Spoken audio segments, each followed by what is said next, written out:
listening to the Marginally Geeky Show, the epically geeky book club.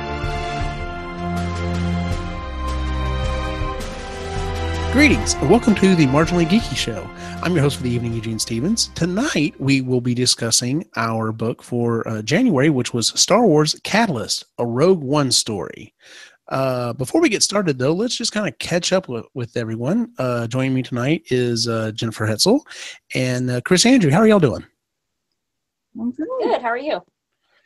Been better. Still getting over a sinus infection we were discussing at the beginning of the episode, but if we can just get to feeling better, I'll be happy. I'm tired of being sick. Me too. Yeah. You said you had you were getting over strep and bronchitis. Oh, yes. Yeah. At the same time. It was awesome. Ew. Yeah, it doesn't help that here locally where we're at, Chris, the temperature in the morning is starting off at 40 and getting up to 70. It's just wow. That's a huge fluctuation. It is a huge fluctuation, and everyone's allergies are messed up and sinuses and you need a good cold snap, kill everything off. Oh God, yes, we wish. So it's definitely good weather to stay inside and read instead of going outside and doing other stuff, because it's just like asking to get sick right now. So, but speaking of such, let's go ahead and just dive on into our book for this week, or for this month. We picked Star Wars Catalyst because, of course, the movie Star Wars Rogue One came out last month. This book is a prequel to that story. It fills in a lot of the information for the movie. Before we get started, has anyone read the book and then gone back and watched the movie? No. Okay. I saw the movie before I read the book, but I haven't watched it again.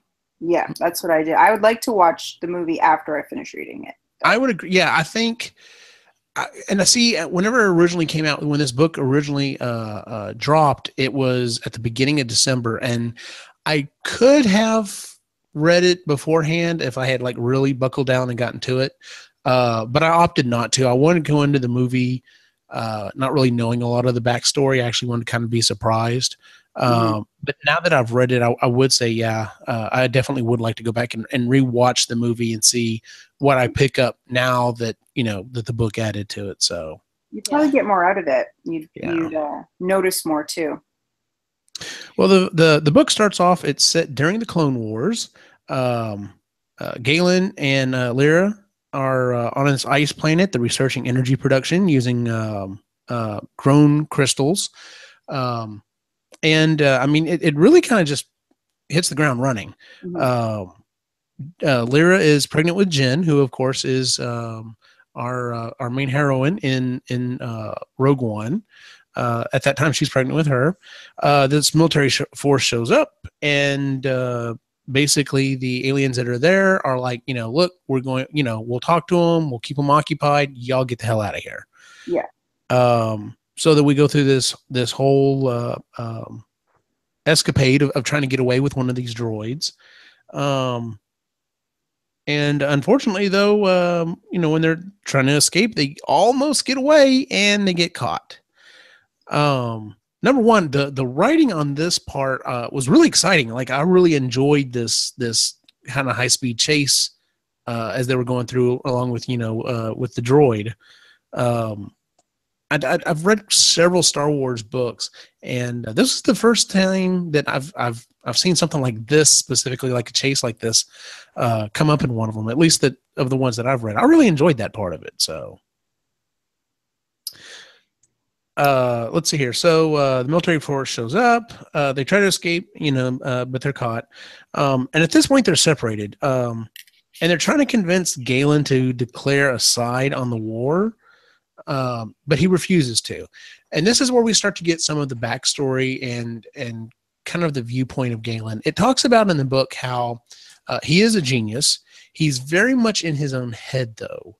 He Lyra talks about a lot of the time she has to kind of coax him back out of his thought process. He kind of spirals when he does stuff.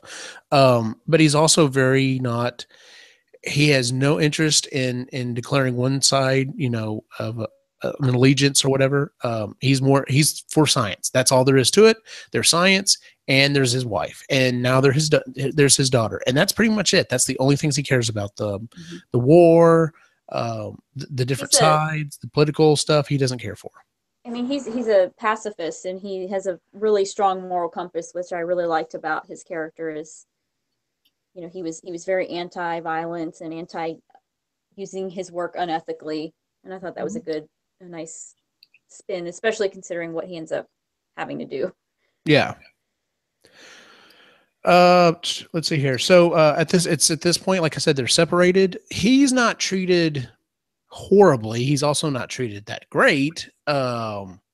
But Lyra is taken care of, and she ends up having Jen. He is allowed to go see her, which I think would pretty much drive him insane. Any father would be driven insane if that was the case. And then at this point, this is where it switches gears, and we kind of start. We leave them for a little bit, and we switch over, and we see. And I thought this was interesting, and my brother was telling me about this beforehand. We see the Republic. Now, you have to keep in mind that this is during the Clone Wars era. But we see the Republic is showing off early stages of the Death Star. Mm-hmm. Supposedly, it was created by Count Dooku and the Separatists, and we do see that in... that was the end of Attack of the Clones. They're getting off of the planet, and they have the little the 3D model that shows up, and they're kind of showing this off, and it's like they get to talking about it that the Jedi do not know about this. They are the Republic is keeping this from the Jedi, mm-hmm. which, like I said, my brother and I talked about this a little bit earlier, and it. If you just go by the movies themselves, it really seems like, the Jedi are the defenders of the Republic, and then just all, and there is some kind of shady stuff going on, but it's all on the side of the Emperor, who's secretly, also the Chancellor. Pardon me. And all of a sudden we start to see like, hey, it's not just him. Like, there are other people in the Republic who are doing some really shady stuff. Like, hey, let's start building this giant war machine. So that by itself, I thought was an interesting little, addition to it. It definitely gives it a little more depth. It's not just it's not just the Emperor's plan. It's, hey, there's some other wheels going on back there. So, mm-hmm. So then we go back and, I'm sorry, we're still there. And this is when we're introduced to Krennic. Krennic's the main bad guy in in Rogue One. And this is when we get introduced to him. And basically he's interested in trying to get Galen on for the Death Star weapons. He's very political. He's trying to figure out, and it talks about this. He really wants to have a seat basically in the Emperor's court. So he knows about this plan for building the Death Star. He wants to try to get Galen on board. He knows that's not going to happen, but the first thing he's got to do is getting broke out in the first place. So he starts contacting people, and he contacts a smuggler to basically help get him off the planet. So he goes in and rescues him. Him and Lyra and Jen. So they're rescued. And at this point, let me see. Let me check my notes. Galen's home world is under siege. He's seeing that the war has come to his home planet, and that it's Krennic's way of basically showing him, look, I know you're a pacifist. I know you don't want to declare sides, but you can't escape this war. This war is going to consume everything. Your home planet has now been consumed with war. You need to step up and do something to help. But Galen basically is just like, we'll survive. It's fine. We'll keep going. Which doesn't really set well with Krennic by any means. It's at this point that he visits the Geonosian Archduke. This is Krennic going to see it. The Geonosians, if you remember, are the kind of insectoid aliens that were in Attack of the Clones. They were the ones that were helping to build the droid army. And after the war on Geonosis, a lot of their generals have been and higher caliber leaders have been captured. So he goes to visit this Geonosian Archduke and basically discusses having him build the Death Star for the Republic instead of Dooku. And it talks about, and this adds a lot of backstory to the Geonosians, because the Geonosians are just kind of, we see them as this like insectoid type race, but it talks about that in order for them to be happy, to be prosperous, they have to have some kind of a project. They have to work. They have to kind of like how you would think a bee or an ant colony would be, very much along those lines. So that kind of adds a lot of depth to them. And basically he's like, look, this would help us out. Instead of building it for Dooku, you're going to be building it for the Republic. This is going to help your people out. It's going to give them something to do, give them something to live for. They'll be able to, work and live on the base. And they basically strike up a deal. So it's at this point that we switch back over. Galen is starting to meet up with some of his old friends that were scientists. And they're all working for different factions or different groups within the Republic. Most of them are doing things like energy production, mostly energy production of different sorts, but they're all like, it's all super secret. No one can really talk to each other. They can't really share what it is they're working on. Like, the one is talking about how she's trying to work on improving shields, which of course would work along with the Death Star. That's what eventually she would be working on. She doesn't know that. Galen doesn't know that. They can't talk about it. So we started seeing a bunch of these groups that are working, but they can't talk. No one except for the very higher ups like Krennic. No one has any clue about exactly what all's going on. So, any thoughts up to this point? I have read up to this point. Okay. I think I would have had an easier time reading it if this wasn't the first Star Wars book I'd ever read. Like, okay. I know nothing about the Clone Wars. I only know what I've seen in the movies, so I'm missing big chunks of like, oh, that's really interesting. I'm like, I don't know what's going on. Like, I don't know why that's relevant or why this could be said. So I think it's a little bit harder to get through because there's so much information. Right. That's important because you're saying it fills in the story. It brings in different lights to certain situations. And I'm just like, when I don't know, it's a lot. It's a lot. It's a lot of information. I feel like I need a flow chart. Oh yeah, it is a lot of information. That being said, I mean, I'm just now starting to watch the Clone Wars. I've heard a lot of good stuff about the cartoon series, that is. But yeah, just the stuff that I read was filling in stuff for me from the movies, and just some other stuff that I've talked to people about or whatever. So I'm sure as I keep going through the Clone Wars, it'll fill in even more stuff. So any thoughts for this point, Jen? Yeah, so I haven't seen the Clone Wars either, but I have kind of been a student of Star Wars my whole life. But I agree, this was, even for me, a lot to take in. And my biggest struggle was reconciling the timeline, because we're so used to seeing either like before or after, and this was like during the transformation from Republic to Empire. And it, I kept thinking to myself, okay, the Emperor, no, wait, he's not the Emperor yet. Or thinking they're building this for the bad guys, but then I have to remind myself the bad guys are actually who we're thinking are the good guys, and they haven't switched over. So that part was a little confusing to me, because, the Republic ends up being the bad guys, but we think they're the good guys, and, okay, separatists or... That wasn't just me, because I had to ask, like, okay, wait a minute. Now I'm just getting thoroughly confused. Who the hell's the Republic? What's up with the separatists? I thought this was going on. So, okay, good. I'm not the only one. Okay. Yeah. No. It is definitely confusing. remembering that the Separatists were actually just puppets of the Chancellor the whole time, but it's still, you know, when you're in the middle of it, it's like, it's mind-boggling to think how much he had to coordinate and orchestrate. Yeah. Okay. I agree about trying to keep the timeline straight. I mean, because when it comes to the movies, there's the prequels, which are their own kind of separate little bubble, and then there's, you know, the original. And this book takes place between episodes 2 and 3. Okay. And then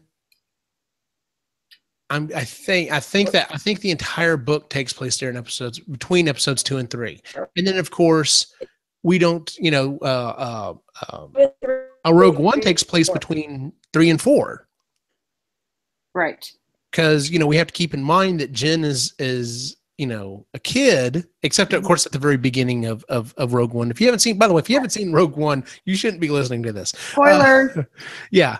You know, the very beginning of Rogue One, we see Jen, and you know, her parents or whatever when she's small. And then we see, you know, the rest of the story takes place right up to before episode 4. And, you know, she's an adult. But yeah, trying to keep the timeline, straight was a little difficult. Just as a side note, like I said, I've started watching the Clone Wars, and I'm starting to see characters that were just kind of randomly thrown into some of the movies or such, like especially some of the Jedi. And I had a conversation with my friend Cyrus just a week or so ago, and he asked if I'd shown my boys the original 1986 Transformers movie, which was devastating to us as kids because we saw so many of our heroes die on screen. And I told him, I said, I don't think it would be that big a deal for my boys because of this, that, and the other. Now that I'm starting to watch this Clone Wars cartoon, I got to thinking about it, and I thought, if I start watching this with my boys, going back and trying to show them episode 3, Revenge of the Sith, that's going to be their heartbreak moment because there are a lot of characters in that movie that literally show up just to get killed off. And it's just like, plus, and like we were talking about, this is kind of where I'm folding this whole back into, is the fact that, you know, in the Clone Wars, you're following the Clone Army and the Jedi, and those are the good guys. And then literally they turn on a dime in episode 3, and now they're the bad guys. And it's just like, yeah. So, but yeah, trying to keep all that together and you know, straight was definitely one of those things, because I did slip and I kept thinking, I was like, okay, now when is this happening? Oh, that's right, this is when this is happening. So yeah, you gotta it's hard to sort of keep it all straight. Yeah. All right. So, but the Jedi are still around, part of it, and then they're not, and it's just yeah. Exactly. Yeah. No, wait a minute. I take that back. So I guess this does technically happen because he talks about at this point, they've already started raiding the Jedi Temple and stuff. So I guess a lot of this does actually take place. No, wait a minute. This has to cross over during episode 3 because they start. Okay. Yes. Yeah. So this book actually does take place over episode 3 because he isn't the Emperor at first. And then later on in the book, he is the Emperor. And Darth the Jedi Vader have been defeated. Is already a thing too. Yeah, that you're right. So okay, it was after 3, I think. Yeah. See, it's confusing as hell. So that's okay. So yeah. So yeah, this actually takes place before, during, and a little bit after episode 3. All right. Okay. Here we go. Geez, that's a lot of stuff. Okay. So at this point, we are introduced to another old favorite character, and that's Tarkin. Tarkin shows up. He's not a Grand Moff at this point. He's basically a general. And he starts questioning Galen. He's asking him, you know, basically his allegiance to the Republic. And unbeknownst to Krennic, who unfortunately did not really want this to happen, he pardons him. He's basically like, well, you know, you're obviously not a traitor or, you know, helping anyone else or whatever. So he pardons him. Krennic was going to try to use that to his advantage to get, you know, hey, if you really want out of the situation, you know, you might want to declare and help out. But unfortunately, you know, he kind of slipped out that way. It's at this point we also start seeing that Tarkin and Krennic do not care for each other at all. In fact, they're political rivals. Krennic Krennic is basically overseeing the Death Star build on Geonosis. So he's spending a lot of time there, going back and forth, taking care of all these little piddly things that are going on. And Galen at this point is starting to run out of money and options. So he decides to take a job on a planet. And a lot of time passes during this. So the Archduke of the Geonosians basically leaves Krennic and meets up with Dooku. So at this point, obviously, it's not episode 3 because Dooku's still alive. Otherwise, he, walking around with that head. Yeah, Galen, Lyra, and Jin get under attack in the streets on this planet that Galen's working at. And that's what it is. And as they are under attack, they are literally there's nothing left. There's no protection. There's a bunch of battle droids, and they all power down. And that's literally that scene from episode 3, Revenge of the Sith, when the newly minted Darth Vader, basically kills off the Geonosians and powers down the droid army. Mhm. So that's that exact moment. So I forgot about that. So it's at this point, we now have an emperor. He's in control. And Krennic offers Galen a job researching the Kyger crystal. And these are the crystals that, and it's funny because I was listening to another podcast talking about this. These are the crystals that have always powered the Jedi's lightsabers. That's pretty much all they've ever been used for. This idea that was introduced in Rogue One, and then of course in this story, is that these crystals can actually be used for other things. They can be overpowered. They can be used as different weapons. So that's actually kind of a new introduction to the whole Star Wars lexicon, as it were. So he's like, look, we want you to research these Kyger crystals and see if you can get more energy out of them. So there's this new facility that's been built on Coruscant, and he's studying these huge Kyger crystals that are, as it talks about them, they're not just crystals. They're almost alive. They almost have a life force to it. And it's at this point, Lyra starts to talk about her thoughts on the Jedi and their belief system. She's not strong with the Force by any means, but she understands kind of where they're coming from and the reverence for these crystals. Galen just sees them as, these really interesting crystals that he can possibly, do a lot of research and the things with. So, he takes the job out on Coruscant. The crystals start having an effect on Galen, and he starts to believe kind of the Emperor's reasoning for what they need to do. The Emperor, as he's being told, he hasn't actually ever met with the Emperor, but, coming from Krennic, it's basically, look, we in order to keep peace throughout the universe, we need to be able to have a cheap, reliable source of energy that, we can take to other planets and, that, without having to fight over resources like that, it will definitely help keep the peace. So I understand that point. I understand why he kind of came around to that way of thinking. So, let's see here. But Lyra is skeptical the whole time. She's like, she doesn't trust Galen. Galen doesn't trust her. And he talks about the fact that, he's like, okay, I've kind of got to keep an eye on her because, she's going to, she may end up kind of ruining this whole thing for me. So, so now we're introduced to, we were already introduced to the pilot, the guy who saved them off of the planet. His name is Hass. He starts showing up more prominently in here. And he goes on a mission. Lyra is basically, Galen talks, or not Galen, Krennic basically talks Lyra into taking a job on another planet where she's supposed to be doing surveying and looking for Kyger crystals. Hass is the pilot that goes. He's basically a spy for Krennic.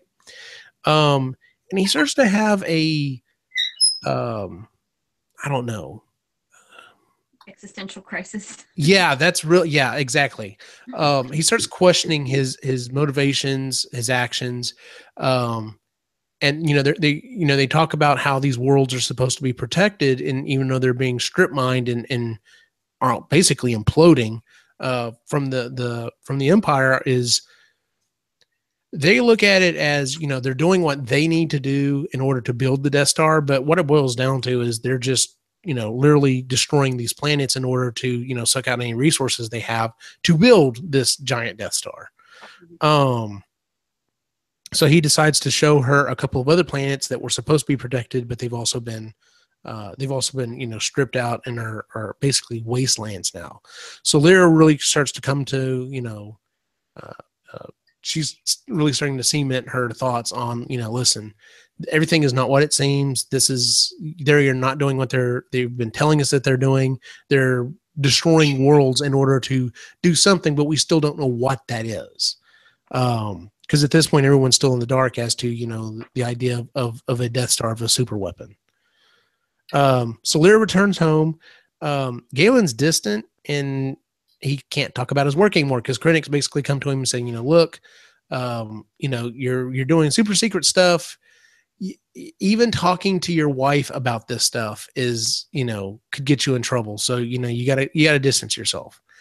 I'm guessing it's the Kyger crystals that have kind of toyed with his mind a little bit, because at that point I would be like, all right, so I can't talk to my wife about what I'm doing. Something. I mean, granted, not that I've ever been in the military or anything like that, but it's just like, that's not right.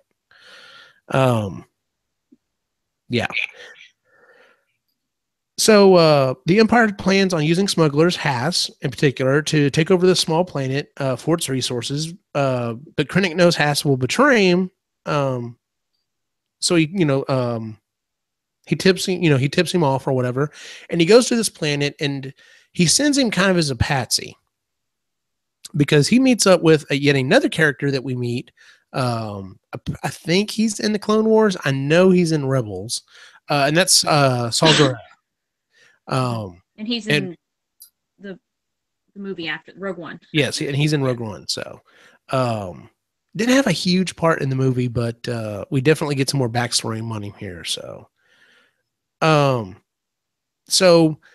Tarkin is in the process of trying to hunt down these smugglers, and basically get stuck in a confrontation. And this was all Krennic's planning. He hadn't Tarkin didn't know about this.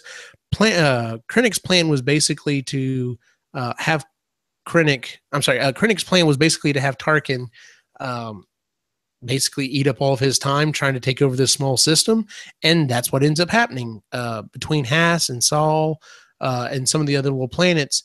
They call it a quagmire, and Tarkin's basically stuck there. And all the time he's like, what the hell is Krennic doing back at the Death Star? I'm the one who's supposed to be in charge of this, and he unfortunately keeps kind of worming his way in there. So it's at this point that on a very large ship, Krennic has a somewhat successful firing of the main weapon that will eventually become the Death Star laser. So he ends up getting a promotion for that. And it's at this point he knows in order to get this thing up to full power, he's got to get Galen on board. So Krennic talks to Lyra, and talks about her side trip. He's like, yes, I know about that.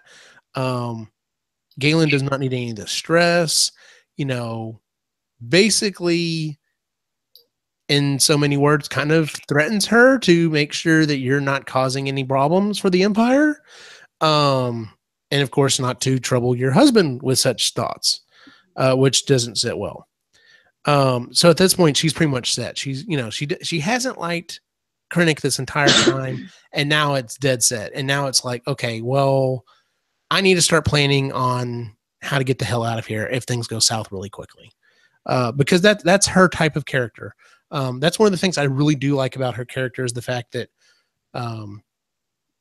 she talks about how it's definitely different that she's settled down, that she has, a child now, and that she's married. And one of her good friends in the book, they were like, both when we were young, we were like, yeah, we're never getting married, we're never having kids or whatever, we're going to do whatever. And but she hasn't lost that side of her yet. she's like, yeah, I'm married, I have a kid, I'm, responsible, but, if I need, when the shit hits the fan, I can get out of here if I need to. I'm still a badass. Yeah, I'm still a badass. So, because we didn't get any of that really.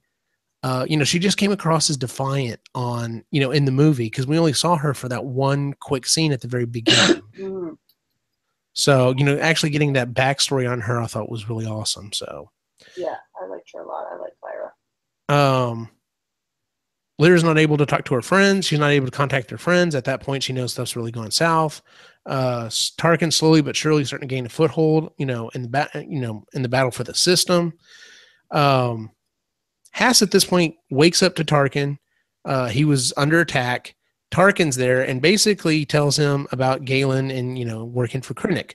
So at this point, Tarkin gets filled in on all the stuff that Krennic's got going on. Not happy about it in the slightest. He knew the guy was, slimy and backstabbing him. He just didn't know to what extent. And now he has an idea of it. So, and it's at this point, Jin is the one that finally snaps Galen out of it. He's just really into his work, and he just comes to a realization. He's like, I'm not doing what I need to do to be a good dad and a good husband.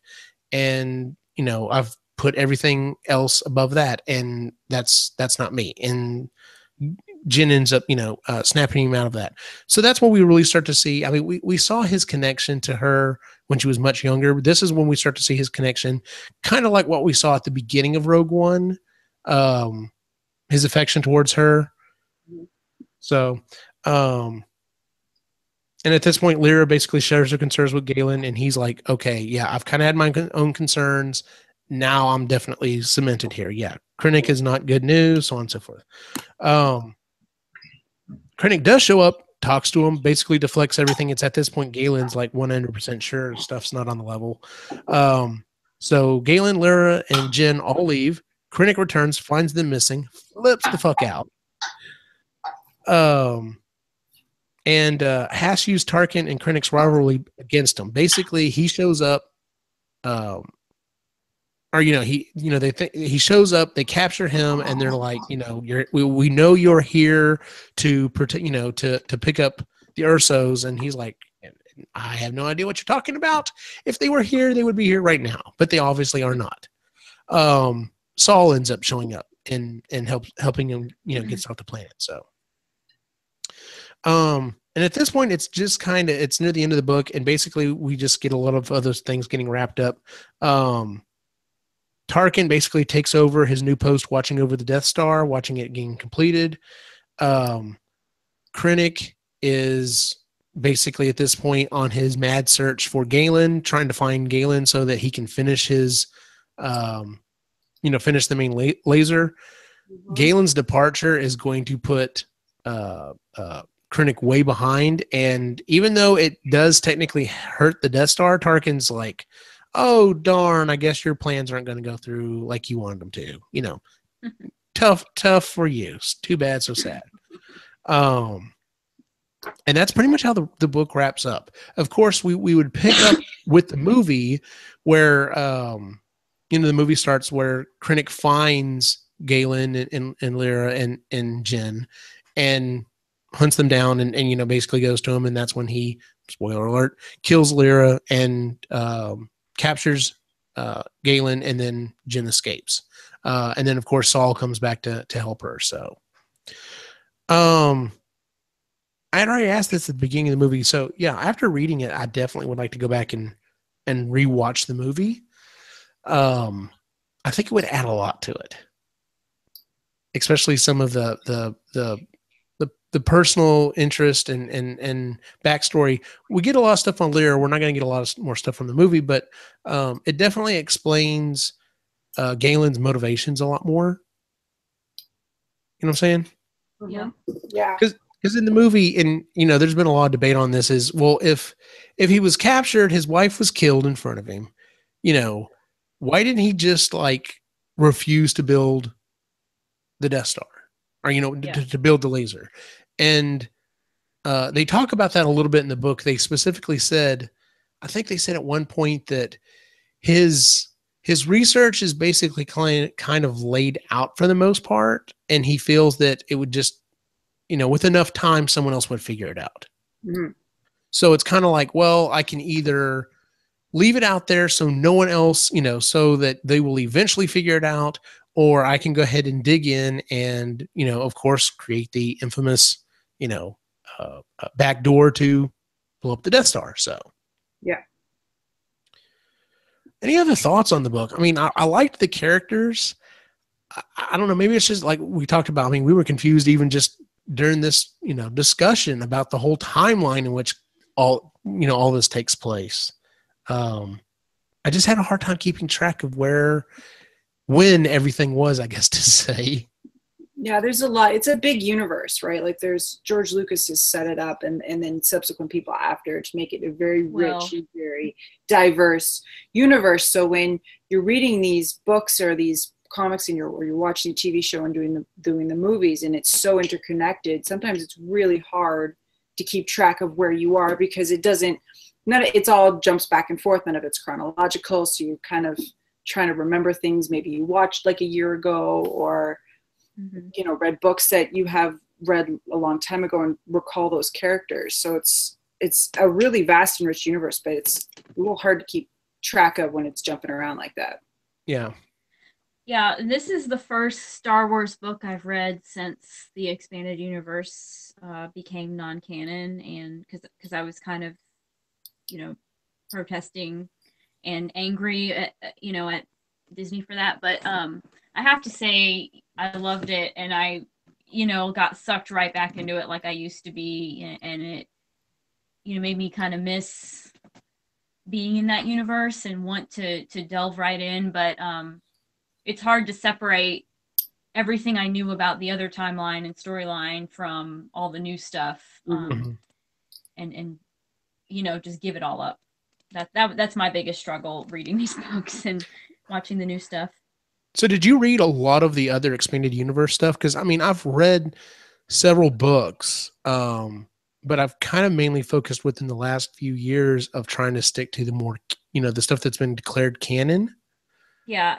Growing up, I read expanded universe books all the time. And that's kind of why, when this happened, I had a really difficult time letting go and accepting it. I mean, I was excited for Disney to take over, but altering the storyline, a whole different thing. So yeah, that was really difficult for me. And I haven't read any of the new canon books since that whole takeover at all. But I also haven't read any of the old stuff either. I haven't really read for a while. But yeah, I think I'll get back into it now that I've kind of tested the waters, and they are kind of throwing us some bones and adding things in that previously weren't canon. So yeah, they're kind of cherry picking. I know, like I said, I've started watching the Clone Wars, mainly so that I can get through that and start watching Rebels, because I know Rebels has started cherry picking a lot of stuff from the extended universe, like oh my God, what is his name? The blue alien with the red eyes. Thrawn, yes. I know they've reintroduced Thrawn. I don't know exactly how he fits in, but the fact that they cherry picked Thrawn, I'm like, yes. So and they let a book about him, yeah. Yeah. I mean, so yeah. Now that I'm thinking about it, I think one of the problems I had with the book was seeing the movie. The movie is build up to the prequel for episode 4. So that's where I just kept thinking, timeline it was. This is the prequel to it, and like we just we discussed, this takes place during 2 into 3, over the course of episode 3 and so on and so forth. And it's just I'm glad to see that the universe keeps getting more and more interconnected. But yeah, trying to keep some of the timeline stuff is just. I think half the time I was thinking this was during episode 4, like I was thinking Leia was alive, and it's like, no, she hasn't even been born yet at this point. And that was the thing that was throwing me off, because by the time we see her in the new movie, it's, a whole other mess. I like seeing Tarkin in it. I liked him in the movie. I liked him in, everything else that I've seen him in. So I like seeing him because in the movie it comes across, he basically just kind of shows up and it's like, okay, well, by the way, I know you've been working on the Death Star. I'm taking over now. And, that was one of the biggest points of contention for Krennic. It's just like all of a sudden everything's been, pulled out from under, the rug's been pulled out from underneath his feet. And seeing that they actually had this back and forth, like I said, the entire time through the book, they're constantly competing against each other, trying to one up each other to get control over the Death Star, or at least to get the favor, to get the credit for building it and having it run and everything. So I like seeing that back and forth between them, so that when I watch the movie again, maybe that'll come through a little better. Mm-hmm. So. Mm-hmm. I did think it was interesting that the technology for the weapon was developed so late in the actual, development of the Death Star, because that's a good point. When we see it in episode 4, we just kind of take it for granted that they're so technologically advanced that they've had this stuff forever. But now we're finding out, no, they actually just figured out how to do it. Yeah. Yeah, it's a bit of a rush job. And now that you say that, it's interesting. It's like, okay, so had the weapon had they not gotten the weapon to work, I mean, basically they were, and they even said that they're like, we're basically just building this giant spaceship that, is taking a huge amount of resources that if something happens to it, we're kind of screwed. Mm-hmm. So, yeah.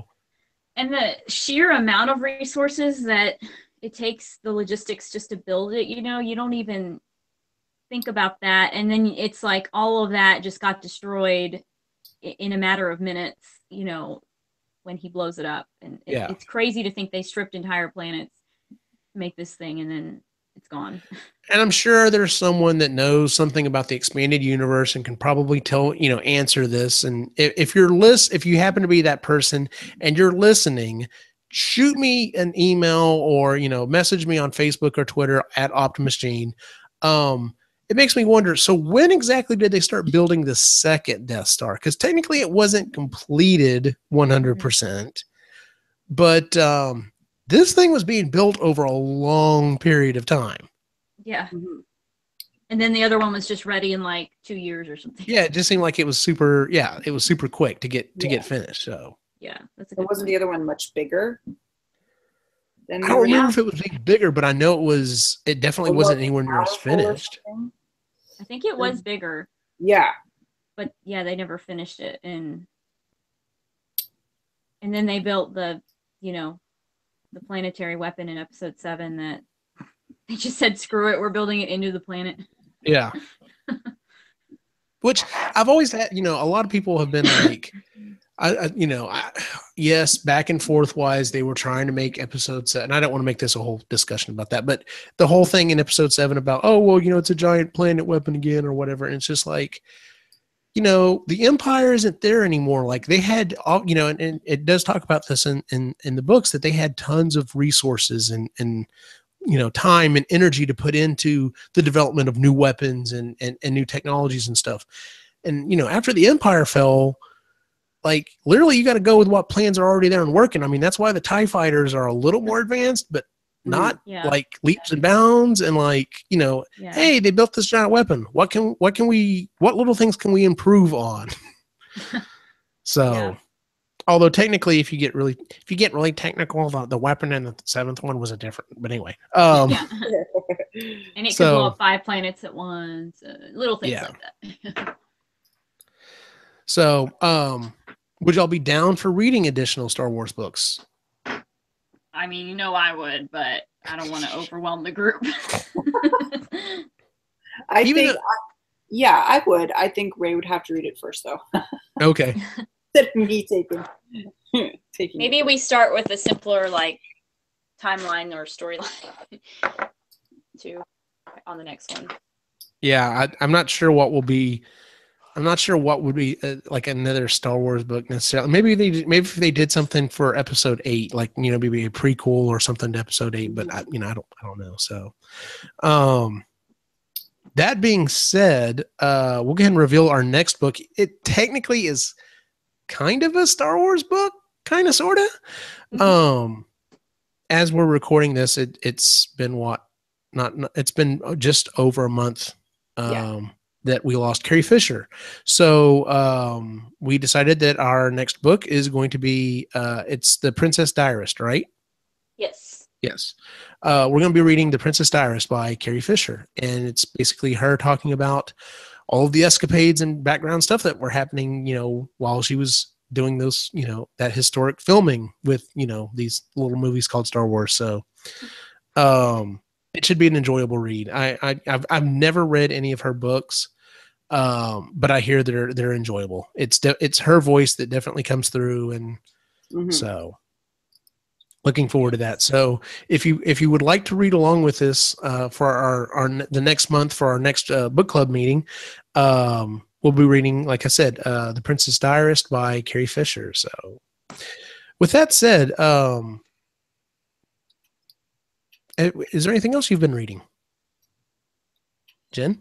I have just been reading a lot of magazine and newsletter articles, just trying to become smarter and more informed in this day and age. That's all I'll say. What about you, Chris?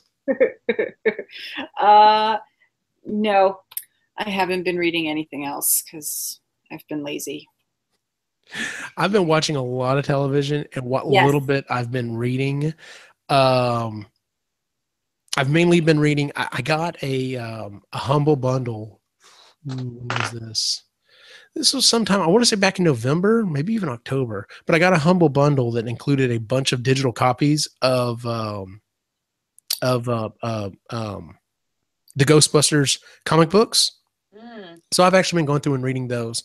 Man, that universe is very, very well organized, and it like almost it's not canon, but it is. It's almost kind of like one of those things like the idea of what's canon on that is stronger than anything pre to what Disney did. Because it's funny that the video game is essentially the quote unquote unofficial third Ghostbusters movie. And the books pick up right from there. Like the comics reference the character that was in the movie. I'm sorry, in the game. Of course, they reference everything that happened in the movies. And most of the people, if you're going by, what's considered canon for Ghostbusters, the comic books are it. Like they're whatever happens there, is law. So that's been really fun reading those, and there's some offshoot stories here and there, but for the most part, it's they literally one book picks up right from another. So unfortunately, I missed a couple of. There were a couple of the series that weren't included in the Humble Bundle that I need to go back and pick up. There's one in particular, I think it's called The Ghostbusters Get Real, and it's an interdimensional switch, flip, whatever, where the characters that are based off of the movie actually meet the animated characters from the cartoon series. And I'm like, that's a cool idea. So I'm hoping to maybe go back and read that. So. All right. With that said, we'll go ahead and just wrap up for this month. We should be recording hopefully at the end of this month. So the next episode, I'll try to keep it posted. Like I said, if you want to read along with this and share your thoughts, we'd love to hear them. We'd love to hear your thoughts on the current book that we just read. Whenever I get this posted, make sure to go to our Facebook page and on the post or, on our Twitter account, let us know what you thought about it. Did you like it? Was it too dense? Did it lose you at some point, like timeline wise, like it did some of us? So, but yeah, we'd love to hear from you. So, if you would go to iTunes, Stitcher, or Google Music, wherever it is you go to listen to this podcast, and give us a 5-star rating. It really helps out. Also, let other people know. A lot of people like book clubs and are looking for a book club to join, and we'd love to have people joining us reading these books. So, and then of course you can find our individual wacky adventures online. Jennifer, where can we find you? Instagram at Het's Gonna Be Me. Chris? on Instagram at Like Life Mama. And you can find me on Instagram, Facebook, and Twitter at Optimus Gene. If you have any other book suggestions, please let us know. Have a good night.